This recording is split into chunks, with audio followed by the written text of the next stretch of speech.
Bismillahirrahmanirrahim. Alhamdulillahirabbil alamin. Wassalatu wassalamu ala Rasulillah wa ala alihi washabi ajmain amma ba'd. Assalamualaikum warahmatullahi wabarakatuh. Mga kababayan, mga kapatid, mga kaibigan, assalamualaikum warahmatullahi wabarakatuh. Ulitin ko. At ngayon sa araw na ito, ating kapanayamin si Brother Rinaldo. Isa po siyang dating pastor sa Born Again Christian dito sa Riyadh. Kumusta po kayo, brother? Assalamualaikum. Wassalamualaikum.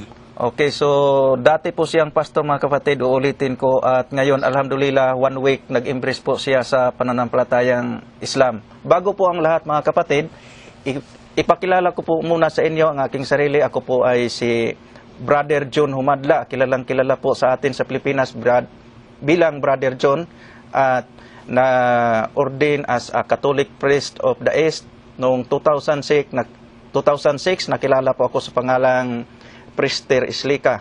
So alhamdulillah, nayakap ko ang Islam dahil po sa gabay ni Allah subhanahu wa ta'ala. At ngayon, kapanayamin natin si Brother Rinaldo kung bakit siya yumakap sa Islam. Unang-una, Brother Rinaldo, tatanong ko sa iyo kung sino po kayo bago kayo yumakap sa Islam.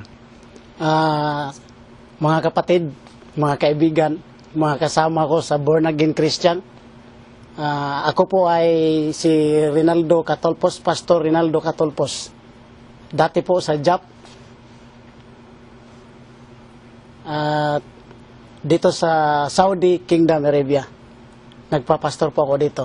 Okay, so Pastor, narinig ko po na nung nag-usap tayo last Friday, sabi mo, you have more than 100 congregation here in Riyadh, Saudi Arabia. Totoo ba? Totoo po, yun? Totoo po. Masyaallah. So, mga ilang member po sa Born Again ang nasasakupan po ninyo bilang Vice President of all Born Again pastors dito sa Riyadh? Dito sa buong Riyadh, hindi magbaba sa more than 1,000. 1,000? Sa buong Riyadh.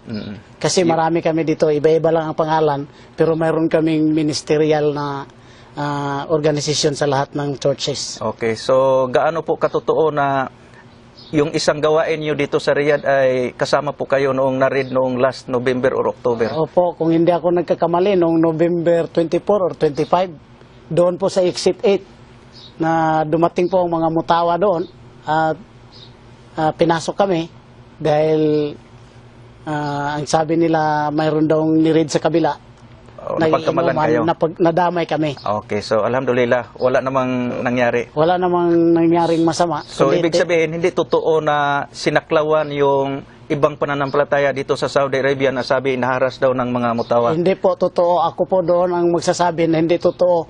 Tinanong lang sila kung ano ang ginagawa nila, kung bakit may mga babae doon sa loob. So anong sagot ninyo? Ang sagot ng presidente namin, ang sabi doon na ini-exercise lang namin ang aming pagsamba sa aming Diyos. Ang sabi naman ng mutawa na okay, pauwi lang yung mga babae, lalo na sa gabi, hindi tama itong naghalo-halo kayo. So anong pangalan mo? Ano mong pangalan mo dito? Saan ka nagtatrabaho? At wala po silang dinalang tao. Walang babae o lalaki hinuli. Okay, so patuloy po tayo sa main topic po natin, brother. Yung kung ano ba ang dati mong pananaw tungkol sa kaligtasan noong pastor ka pa sa Born Again? Ano ba ang kaligtasan? Para sa akin, mayroon akong alam doon sa Ephesians chapter 2 verse 8. For by grace we have been saved through faith, and that not of yourself, it is the gift of God. So binibigay po doon ang 100 assurance na sa pamamagitan ng ating pananampalataya kay Jesus Christ, ligtas po tayo. Sad to say na tinuturo namin na ang kaligtasan ay sa pamamagitan ng pangalan ni Jesus. Pero pag tanungin mong karamihan Christian, ligtas ka na ba? Hindi nila ma-sure. Karamihan hindi nila ma-sure. So yun po ang nagbibigay ng question sa aking puso't isipan. Maliwanag ang sinasabi doon na for by grace we have been saved through faith. Past tense po. Pero pag tanungin mo ang iba, halos siguro mga 90% hindi nila ma-accept na ligtas na sila. So doon ako nagque-question. Bakit ganon? Siguro mayroon dapat pag-aralan. Okay. So, paano ka na kumbinsi na yumakap sa Islam noong nag-usap tayo, anong pinakasusi sa teaching ni Jesus Christ na nag-udyok sa iyo na ikaw ay yayakap sa pananampalatayang Islam? Nakikita ko na dati nung nagtuturo pa ako sa Christian, sabi ko, alam nyo, yung mga ginagawa sa ating mga kapatid na Muslim, na sila po ay sumasamba sa nag-iisang Diyos, si Allah, dapat tayo mga Christian, dapat ang magawa dyan. Dahil tayo nagkiklaim na ang ating Diyos isa. Okay. Pero nakikita ko, kahit pagluhod sa tuhod natin, nahihirapan tayo. Samantala, yung mga kapatid nating Islam, sabay silang nagtirapa. Dumadapa sila sa buhay na Diyos. Nag-iisang Allah. Yun ang question ko. Bakit tayo nagtuturo? Bakit hindi natin magawa? Samantala, yung dati nating mga leaders, sila Abraham, sila Moses, nagpatirapa sila. At nakikita ko yung respeto ng lahat ng mga Islam na once magsamba sila, ang kanilang puso't isipan nakatutok sa Diyos. Kay Allah. Hindi pwedeng magkwentuhan. Samantala akong pastor, nagpipreach ako. May nagkikwentuhan sa tabi, may naglalabas-pasok. Pero nakikita ko, nabiblis ako sa mga Islam. Kasi nakikita ko, once pumasok sila doon, talagang samba ang kailangan. Wala nang kailangan pang istorya. So, isa pa, nakita ko doon sa Islam natin mga kapatid, na ang mga babae, hindi sila nag-a-under sa asawa. Sumasubmit sila sa husband. At samantala sa Christian, nagsasabi tayo, wife, submit to your husband. Pero hindi mo nakikita, maraming matapang pa sa husband. Okay. Makita mo sa Islam, makita mo, nag-respect sila sa husband. Kasi kasama sa pananampalataya. Nabiblis po ako habang nagpipreach ako, pero yung puso ko, nakikita ko, nabiblis ako sa mga style ng mga kapatid nating Islam. Okay. Kaya sabi ko, sila dapat ang tularan. So, pangalawang tanong po, Pastor. So, ngayon na taos-puso po kayong pumasok sa Islam, ano yung sabi-sabi na pumapasok tayo sa Islam dahil binabayaran tayo? Totoo ba? Binabayaran ka ba? Hindi po totoo. Hindi totoo? Hindi po totoo. At wala pong naghihila sa akin, walang nagsasabi sa akin, Pastor, dito ka, magbalik Islam ka. Wala po.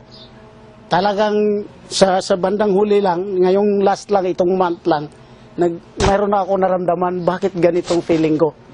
Bakit gusto kong malaman kung anong mayroon sa Islam? Okay, so anong mapapayo mo sa mga bagong Muslim? So, ang mapapayo ko sa mga kapatid na mga bagong Muslim, pag-aralan nyo ng gusto at gawin yung seryoso. Kasi ang pagpasok natin sa Islam, hindi po ito laro-laro lang. Okay, so brother, sa Pilipinas, saka sa ibang panig ng mundo, yung mga OFW, marami po nakikinig sa atin ngayon at nanonood. So ano pong maipapayo nila sa inyo, lalo na sa iyong flock sa Born Again? Sa mga kapatid ko na dati sa Born Again, dahil ako ang pinakilala, o alam niyo na ako ang vice chairman dito sa buong Riyadh. So marami pong tumatawag sa akin, umiiyak, sabi nila natatakot. Ang may payo ko lang sa inyo, huwag kayong matakot. Huwag kayong mag-alala sa akin. Kasi ang nasa puso ko, gusto kong ipaabot sa inyo kung ano ang mayroon sa Islam. Dito ko naramdaman na ang tunay na unity, ang tunay na pagkakaisa, ang tunay na pagrespeto sa kapwa. Okay, so mga kapatid, narinig nyo na po si Pastor Rinaldo at insyaAllah, sana po kayong nakikinig, gabayan kayo ni Allah Subhanahu wa Ta'ala at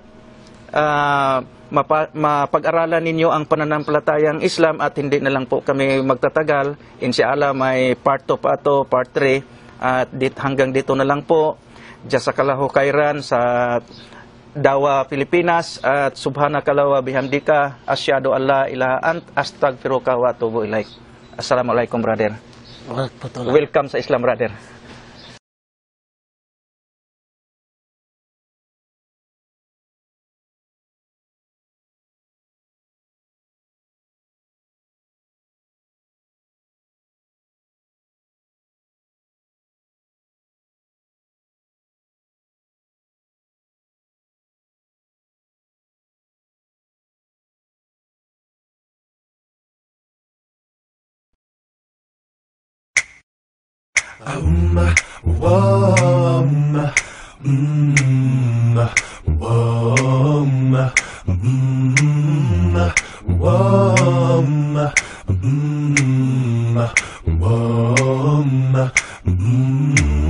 Everybody walking around the street. People walking, people sitting around. Nothing to think about, nothing to worry about. All my people, where are you heading?